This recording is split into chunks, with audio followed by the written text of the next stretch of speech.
Hello, and welcome to another edition of Coffee Talk with immigration attorney Brian D. Lerner.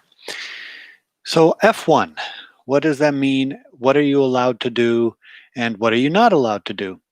Well, in order to get an F1 in the first place, which is a student visa that allows you to go to school, there's just a few basic things initially that you need to do. First, you need to get an I-20 before you even submit anything to immigration or to the consulate if you're outside the country. You need the I-20. That is essentially the admission document that the school issues showing number one, that you've been admitted to the school, and number two, that you have sufficient financial resources so that you will not have to work illegally or get money illegally.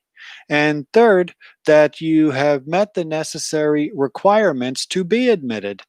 So it's not just a document you send to the school and say, please, give me my I-20. You have to apply like any other person, and then you have to get accepted. Now, when you get the I-20, you then put the whole petition together, which has several different things you need to prove, such as your intent to return to your home country when you're done, your non-immigrant intent upon entering the country, your school and F1 that you're going to go to, and the qualifications for that. Now, when you're here on F1, you generally work through a DSO, which is a designated school official. That is somebody who theoretically knows all of the necessary regulations of F1 students and applies them appropriately to each student. But let me just give you the big do's and the big don'ts, so at least you have an idea. If you're on F1, one of the biggest do's is you have to go full time, period. But full time differs depending on which school you go to. Some schools, full time load is 16 units. Other schools, full time load is 9 units. So, whatever the full time load is for that particular school is where you need to go, and what you need to do. Secondly, a big don't is you cannot work.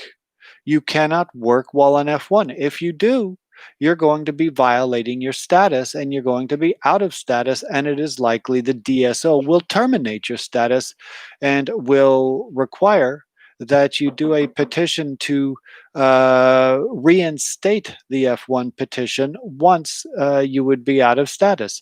Now, given I just said that, there are a couple issues with that. First, if you have gone to school sufficient time, you can apply for OPT.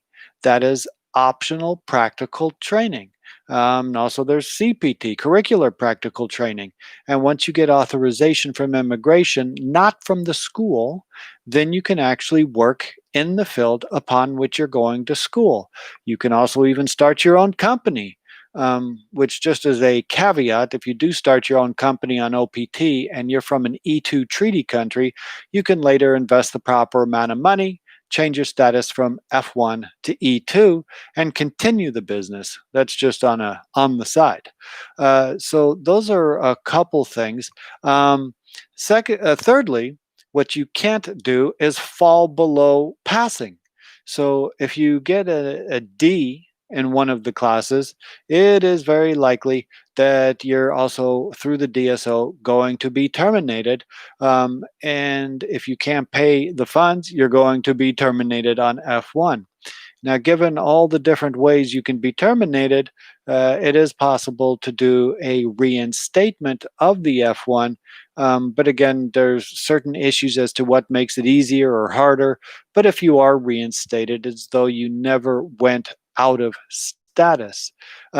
So the OPT, make sure you apply in sufficient time. Normally, it's 90 days before you're supposed to start, so that immigration has time to not only adjudicate it and approve it, but to send you the authorization so you can work. There's also another exception where you can actually work part-time, but that would be on campus, part-time, less than 20 hours a week, and you don't even need OPT or authorization to do that. That essentially comes with the F1. But other than that, don't work, maintain a full-time load, and study.